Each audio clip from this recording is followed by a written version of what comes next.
Hello အားလုံးပဲမင်္ဂလာပါရှင်ဒီနေ့စားပဲဥလုံနေဘဲဥအငံလုံနေလေးပါရှင်အချိန်9ရက်လောက်နဲ့စားလို့ရတဲ့နေလေးပါရှင်ဘဲဥ10လုံးကိုရေဆေးသန့်စင်ထားလိုက်ပါမယ်ရှင်ပြီးရင်ဘဲဥတွေမြုပ်အောင်ရှာလကာရည်လေးထည့်ပေးလိုက်ပါမယ်ဘဲဥမြုပ်အောင်ထည့်လိုက်ပါမယ်ရှင်ပြီးတော့လို့ရှိရင်သူ့ကိုမိနစ်40လောက်ထားလိုက်ပါ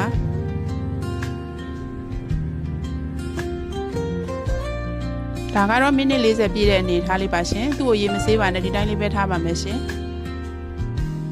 စား400 gram တစ်ထုပ်သုံးထားပါတယ်ရှင်ဘဲဥစိမ်မဲ့ဘူးလေးတွေကိုလည်းစားလေးဖြန့်ခင်းလိုက်ပါမယ်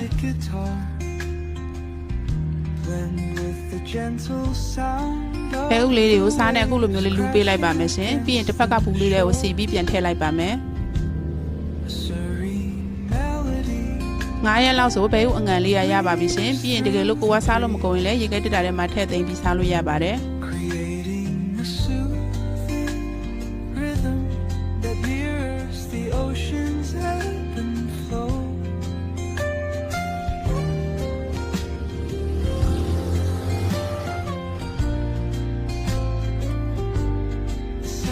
ပိုနေတဲ့စားလေးတွေကိုလည်းအပေါ်ကအခုလိုမျိုးလေးပြန်ပြီးဖြူပေးလိုက်ပါမယ်ရှင်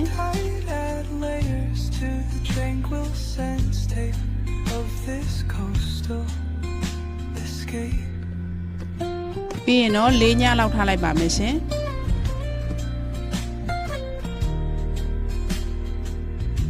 ဒါကတော့4 ညပြည့်ပြီးသွားပါပြီရှင်9 ရက်မြောက်လေးပါ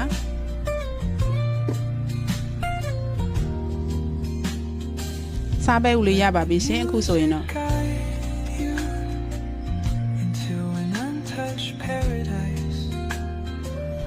ကြော်ပြီးစားရင်လည်းရတယ်လို့ပြုတ်ပြီးစားရင်လည်းရပါတယ်ရှင်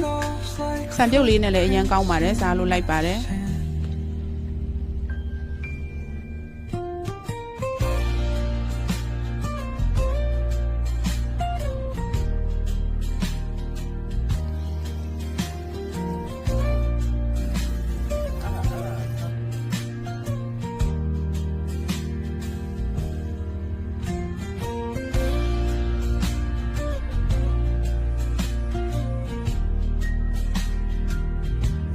ဒါလေးကကြော်ထားတာလေးတွေပါရှင်